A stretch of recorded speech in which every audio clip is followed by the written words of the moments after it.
바티칸 소식입니다. 레오 14세 교황이 8월 22일 이탈리아 리미니 항구에서 봉헌한 주일 미사에서 교회 안에서 권위의 본질은 지배가 아니라 봉사라고 강조했습니다. 바티칸 정원안 마테르 에클레시아 수도원 옆에 자리한 이른바 교황의 정원이 완전한 유기농 방식으로 전환되고 있습니다. 교황청 국무원장 피에트로 파롤린 추기경이 세계 곳곳에서 신앙 때문에 박해받는 그리스도인들을 위해 기도해달라고 요청했습니다. 국제 소식입니다. 멕시코 교회가 크리스테로 전쟁 시기 순교한 4성인의 순교 100주년을 기념했습니다. 전쟁과 경제난, 그리스도인에 대한 위협이 계속되는 중동과 북아프리카 지역에서 신자들이 성모승천 대축일을 각 지역의 오랜 전통과 함께 기념했습니다. 미국 소식입니다.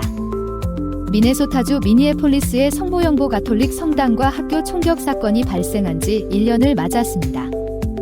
텍사스주 휴스턴의 가톨릭 신자들이 연방 이민 당국과의 충돌 과정에서 숨진 멕시코 출신 이민자 로렌소 살가도 아라우호를 추모하며 진상규명과 이민자들의 존엄성 보호를 촉구했습니다. 루이지애나에서 성체를 모신 배들이 강을 따라 이동하는 특별한 성체 행렬 페트 듀에 뒤 테슈가 8월 15일 성모승천 대축일에 열렸습니다. 이 프로그램은 남가주 성바실 한인성당, 성아그네스 한인천주교회, 성요셉 한인천주교회, 성삼 한인천주교회, 대한장의사 제공입니다. 레오 14세 교황이 8월 22일 이탈리아 리미니 항구에서 봉헌한 주일 미사에서 교회 안에서 권위의 본질은 지배가 아니라 봉사라고 강조했습니다. 이날 미사는 산마리노와 리미니를 방문한 교황의 하루 일정 마지막 행사로 약 2만 5천 명의 신자들이 참석했습니다. 교황은 이날 복음에 나오는 베드로의 신앙 고백과 예수께서 베드로에게 하늘나라의 열쇠를 맡기신 장면을 설명하며 이 열쇠가 교회에서 권위를 행사한다는 것이 무엇을 의미하는지를 보여준다고 말했습니다. 특히 교황은 교회에서 권위는 봉사라고 강조하며 이러한 소명은 주교와 사제에게만 해당하는 것이 아니라 모든 세례받은 그리스도인에게 주어진 것이라고 말했습니다. 그리스도인은 죄와 그 결과에 얽매인 이들을 품고 다시 하나 되게 하며 환영하고 자유롭게 하고 용서하는 사명을 받았다는 것입니다. 교황은 또한 우리가 가진 것과 우리의 존재 자체가 하느님께 받은 선물이며 따라서 서로를 위한 구원의 도구가 되어야 한다고 강조했습니다. 여름 휴가철이 끝나가는 시점에 맞춰 교황은 휴식의 의미도 언급했습니다. 진정한 휴식은 단순한 오락이나 일상으로부터의 탈출이 아니라 하느님과 이웃을 깊이 만나는 시간이어야 한다고 말했습니다. 특히 그리스도교 공동체가 몸과 마음의 상처를 입고 고향을 떠나 피난처와 음식, 도움을 구하는 사람들을 환대해야 한다고 당부했습니다. 교황은 교회의 권위를 힘이 아닌 봉사라는 한마디로 설명했습니다. 그리고 그 봉사는 성직자들에게만 맡겨진 것이 아니라 세례받은 모든 신자의 소명이라고 강조했습니다.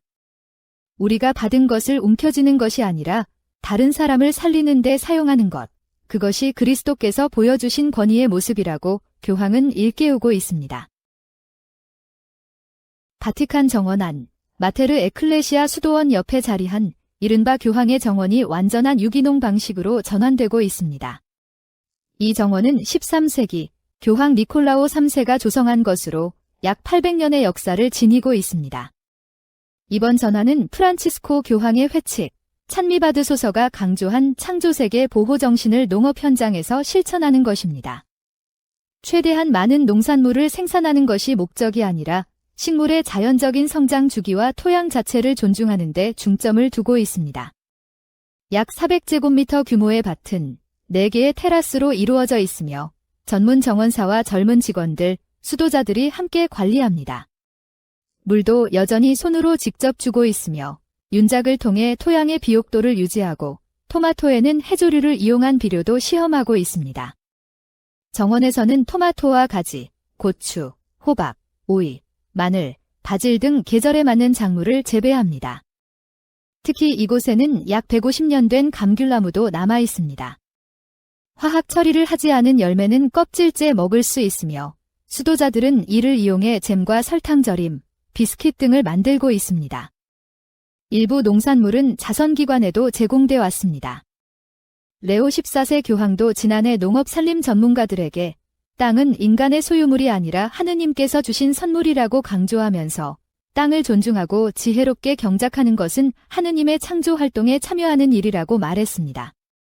800년 전 교황의 식탁을 위해 시작된 작은 정원이 오늘날에는 창조 세계를 돌보는 교회의 정신을 보여주는 공간으로 이어지고 있습니다. 더 많이 생산하는 것보다 자연의 순리를 존중하는 것, 바티칸의 작은 텃밭은 찬미받으소서의 가르침을 일상의 노동으로 실천하고 있습니다.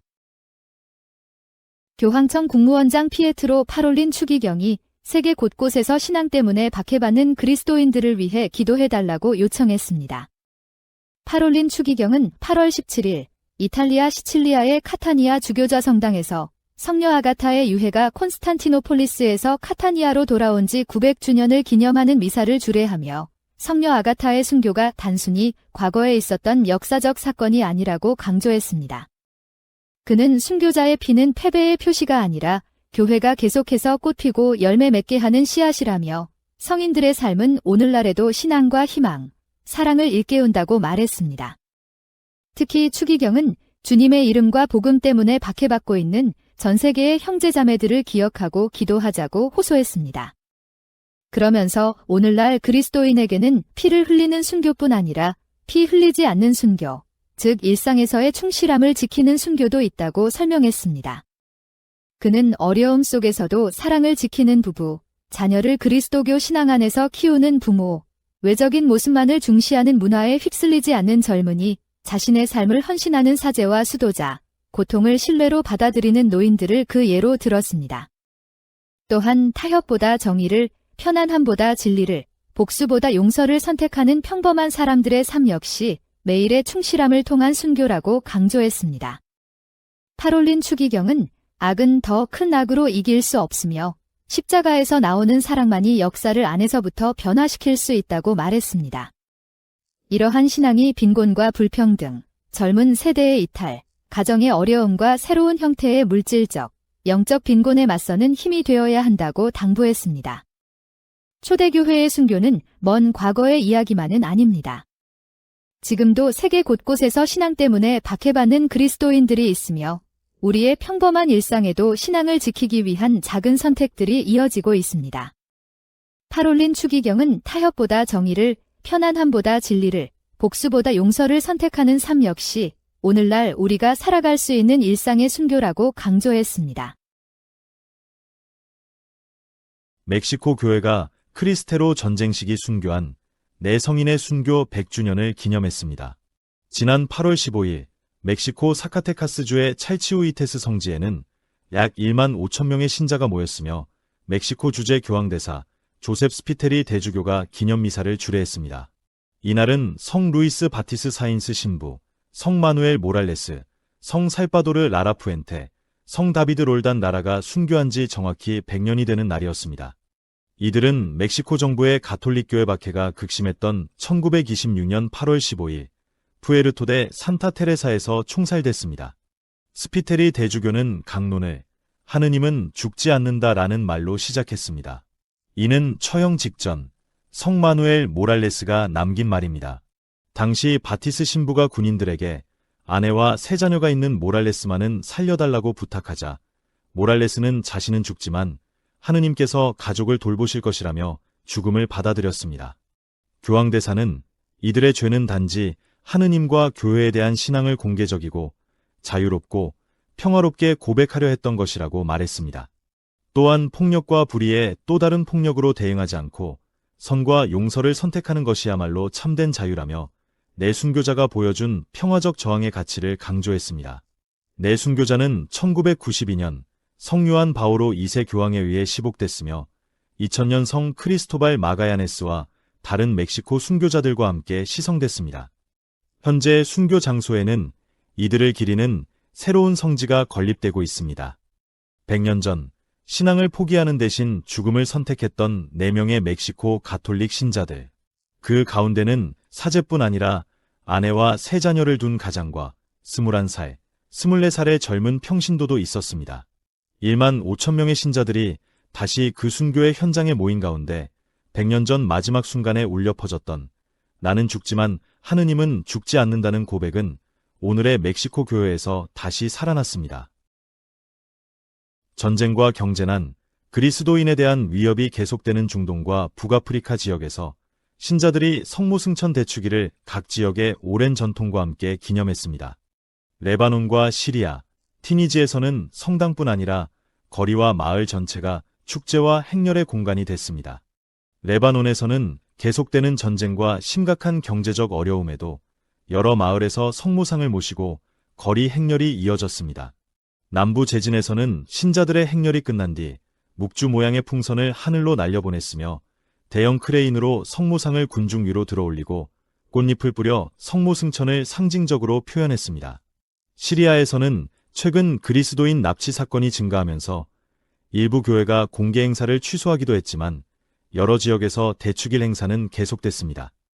특히 마르마리타에서는 1975년 시작된 전통적인 카니발이 올해 다시 열려 주민들과 해외에 거주하는 시리아인들이 함께 거리 행진에 참여했습니다. 튀니지에서는 수도 티니스 인근 항구 도시 라굴레트에서 트라파니의 성모 행렬이 열렸습니다. 19세기 이곳에 정착한 시칠리아 어부들에게서 시작된 전통으로 어부들은 성모상을 바다 쪽으로 모시고 가며 안전과 풍어를 기원했습니다. 이후 이 행사는 그리스도인뿐 아니라 무슬림과 서로 다른 문화적 배경을 가진 주민들도 함께하는 지역 전통으로 발전했습니다. 1960년대에 중단됐다가 2017년 부활했습니다. 지역마다 축하 방식은 달랐지만 EWTN은 불확실성과 변화 속에서도 성모승천 대축일이 이 지역 그리스도인들에게 신앙의 연속성과 공동체의 기쁨을 확인하는 시간이 됐다고 전했습니다. 전쟁과 경제난, 심지어 납치의 위험까지 겪고 있는 중동의 그리스도인들에게 성모승천 대축일은 단순한 축제가 아니었습니다. 레바논에서는 성모상이 하늘 높이 들어 올려졌고 시리아에서는 중단될 수 있었던 축제가 다시 거리로 나왔으며 티니지에서는 그리스도인과 무슬림이 함께 오랜 전통을 지켜봤습니다. 어려움 속에서도 이어지는 이들의 성모 신심은 그 땅에서 그리스도교 신앙이 여전히 살아있음을 보여주고 있습니다. 미네소타주 미니애폴리스의 성모영보 가톨릭 성당과 학교 총격 사건이 발생한 지 1년을 맞았습니다. 지난해 8월 27일 개학 미사 도중 총격범이 성당 창문을 향해 총을 발사해 8살 플래처 머클과 10살 하퍼 모이스키가 숨지고 21명이 부상했습니다. 참사 당시 본당과 학교의 주요 지도자들은 대부분 부임한 지 얼마 되지 않은 상태였습니다. 데니스 제렌 신부는 불과 2달 전인 7월 1일 주임 신부로 부임했고 네트보어 교장은 총격 사건 불과 사흘 전 교장직을 맡았습니다. 케빈 코닐리 부제와 학교 관계자 디에나 클랩 역시 비교적 새로운 지도자들이었습니다. 그러나 이들은 참사 직후부터 하나의 팀을 이루어 공동체의 회복을 이끌었습니다. 특히 학교 교직원과 본당 직원들이 보여준 결속은 놀라웠습니다. 사건 이후에도 교직원과 직원의 100%가 다시 업무에 복귀했습니다. 학교가 이전부터 학생들이 자신의 감정을 표현하고 도움을 요청할 수 있도록 사회, 정서 교육과 상담 체계를 갖추고 있었던 것도 트라우마 회복 과정에 도움이 됐습니다. 제렌 신부는 지난 1년을 돌아보며 목자가 위험을 만났을 때 도망쳐서는 안 된다고 강조했습니다. 사도들도 충분히 준비할 시간을 가진 뒤 예수님의 부르심에 응답한 것이 아니라며 자신을 비롯한 지도자들에게 주어진 각자의 경험과 능력이 이 공동체를 위한 사명에 필요한 선물이었다고 말했습니다. 참사 이후 성모영보 공동체를 위한 기도와 지원은 미네소타를 넘어 미국 각지와 다른 종교 공동체로까지 확산됐습니다. 코닐리 부제는 사람들이 원하는 것은 2가지라며 이런 일이 다시 일어나지 않는 것, 그리고 우리가 이미 일어난 일로부터 치유되는 것이라고 설명했습니다. 그러면서 우리는 이 비극이 우리를 규정하게 하지 않고 오히려 우리를 단련하게 하기를 원한다고 말했습니다. 지난해 학교의 주제 성구는 예레미야서에서 가져온 희망으로 가득한 미래였습니다. 그리고 참사 1년 뒤 새 학년의 주제는 루카복음 즈카르야의 노래에서 가져온 우리의 발을 평화의 길로 이끌어 주소서입니다. 드보어 교장은 공동체가 향해야 할 목적지는 바로 자신과 공동체, 그리고 세상 안에서 이루어지는 평화라고 강조했습니다. 미사 중 어린이 2명의 목숨을 앗아간 끔찍한 총격 사건으로부터 1년. 성모영보 공동체의 상처가 사라진 것은 아닙니다. 그러나 이들은 자신들이 총격 사건이 일어난 학교로만 기억되기를 원하지 않습니다. 지난해 희망으로 가득한 미래를 붙잡았던 공동체는 이제 우리의 발을 평화의 길로 이끌어 주소서라는 말씀과 함께 새로운 한 해를 시작합니다. 비극이 자신들을 규정하도록 내버려 두지 않고 그 상처를 딛고 평화를 향해 걸어가겠다는 것입니다. 텍사스주 휴스턴의 가톨릭 신자들이 연방 이민 당국과의 충돌 과정에서 숨진 멕시코 출신 이민자 로렌소 살가도 아라우호를 추모하며 진상규명과 이민자들의 존엄성 보호를 촉구했습니다. 살가도 아라우호는 지난 7월 7일 휴스턴 매그놀리아 파크에서 연방 이민 단속 요원과 마주친 뒤 숨졌습니다. 이후 유가족과 지역사회, 교회 지도자들은 사망 경위에 의문을 제기하며 철저한 조사와 책임 규명을 요구하고 있습니다. 7월 25일에는 매그놀리아 파크의 성모 성심 성당에서 300명이 넘는 신자와 성직자, 유가족 등이 참석한 가운데 추모 미사가 봉헌됐습니다. 미사 후에는 더 많은 시민이 합류해 약 1.5마일을 걸으며 묵주기도와 자비의 기도를 바쳤고 살가도 아라우호가 숨진 장소에서 촛불기도회를 열었습니다. 미사를 주례한 갤버스턴 휴스턴 대교구장 조 바스케스 대주교는 가톨릭 신앙은 모든 사람이 하느님의 모습대로 창조됐음을 가르친다며 인간 생명이 비정상적인 방식으로 끝나는 모든 상황을 애도한다고 말했습니다.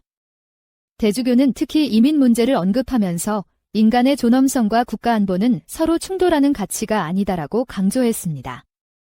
이민법 집행 역시 대상이 명확하고 비례적이며 인간적으로 이루어져야 한다는 미국 주교단의 입장을 재확인하고 지속적인 이민제도 개혁을 위해서는 평화로운 대화와 상호 존중, 사랑이 필요하다고 말했습니다. 숨진 살가도 아라우호의 29세 아들 로날도는 아버지가 숨진 장소까지 장미로 장식한 커다란 나무 십자가를 직접 들고 행렬에 참여했습니다. 그는 촛불기도회에서 가족을 지지하고 아버지를 위한 정의를 요구해준 사람들에게 감사하면서 이민 단속 과정에서 희생된 다른 사람들도 잊어서는 안 된다고 호소했습니다. 교구 히스패닉 사목 책임자 라자로 콘트레라스는 많은 이민자들이 현재 교회에서 길잡이와 피난처를 찾고 있다며 이런 순간에 교회가 그들과 함께하며 인간의 존엄성을 지키고 있다는 사실을 보여주는 것이 중요하다고 강조했습니다. 한 이민자의 죽음을 애도하기 위해 모인 휴스턴의 가톨릭 공동체는 이민 문제를 단순한 정치적 논쟁이 아니라 인간 존엄의 문제로 바라봤습니다. 바스케스 대주교는 국가의 안전과 인간의 존엄은 양자택일의 문제가 아니라며 법 집행 역시 인간적이고 공정해야 한다고 강조했습니다. 촛불과 묵주를 들고 거리로 나선 신자들은 희생자를 기억하는 동시에 정의와 평화를 위한 교회의 목소리를 다시 한번 드러냈습니다. 루이지애나에서 성체를 모신 배들이 강을 따라 이동하는 특별한 성체 행렬, 페트 디웨뒤 태슈가 8월 15일 성모승천 대축일에 열렸습니다. 라파예트 교구의 마이클 샴페인 신부와 십자가에 못 박히신 예수 공동체가 시작한 이 행사는 10여 년 만에 루이지애나를 대표하는 가톨릭 행사 가운데 하나로 자리 잡았습니다. 올해 행렬은 루이지애나 중남부를 흐르는 바이오 태슈를 따라 약 40마일을 이동했습니다. 특별히 미국 독립 250주년과 이 지역 가톨릭 신앙 261주년을 기념하면서 1760년대 캐나다에서 추방돼 루이지애나에 정착한 프랑스계 가톨릭 신자, 즉 오늘날 케이준의 조상이 된 아카디아인들의 이주 경로를 다시 따라갔습니다. 행사는 라파예트 교구장 더글러스 데스호텔 주교가 봉헌한 프랑스어 미사로 시작했습니다. 성체현 시대가 모셔진 배를 중심으로 십자가와 성모승천 성모상, 성요셉과 아기 예수상이 각각 배에 실렸고 여러 척의 배가 그 뒤를 따랐습니다. 행렬은 레온빌에서 출발해 강변의 성당과 공원 등 6곳에 정차했습니다. 기록적인 폭염에도 수천 명의 신자와 성직자, 수도자들이 강가에 나와 성체를 맞이하며 묵주기도를 바치고 성가를 불렀습니다. 각 정차지에서는 성체조배와 고해성사도 이루어졌으며 하루의 순례는 저녁기도로 마무리됐습니다. 이 행사가 특별한 것은 가톨릭 신앙과 케이준의 역사적 정체성이 하나의 순례 안에 결합되어 있다는 점입니다. 1765년 고향을 잃고 이곳에 도착했던 아카디아 가톨릭 신자들의 길을 261년 뒤 후손들이 성체와 함께 다시 지나가는 것입니다. 현재 전 세계에서 약 400만 명이 아카디아 정착민에게 자신의 뿌리를 두고 있는 것으로 추산됩니다. 행사 관계자들은 이 성체 행렬을 통해 냉담했던 신자들이 성사생활로 돌아오고 성체조배를 일상생활에 받아들이거나 성소를 발견하는 사례도 있었다고 전했습니다. 그리고 2027년에는 규모가 훨씬 커집니다. 성 루이스 교구 설립 200주년과 뉴올리언스 우르술라 수녀회 도착 300주년 등을 기념해 12월 2일부터 9일까지 세인트루이스에서 뉴올리언스까지 미시시피강을 따라 8일간 성체를 모시고 내려오는 대규모 선상 성체 행렬이 계획돼 있습니다. 261년 전 고향에서 추방된 아카디아 가톨릭 신자들은 새로운 삶을 찾아 루이지애나의 물길을 따라왔습니다. 그리고 오늘 그 후손들은 같은 물길 위에서 성체를 모시고 조상들의 여정을 다시 걷고 있습니다. 배 위의 성체 행렬은 단순히 독특한 종교 행사가 아니라 신앙이 한 민족의 역사와 문화를 어떻게 세대를 넘어 이어주는지를 보여주는 살아있는 순례가 되고 있습니다. 지금까지 8월 4주간 가톨릭 뉴스였습니다. 시청해주셔서 감사합니다.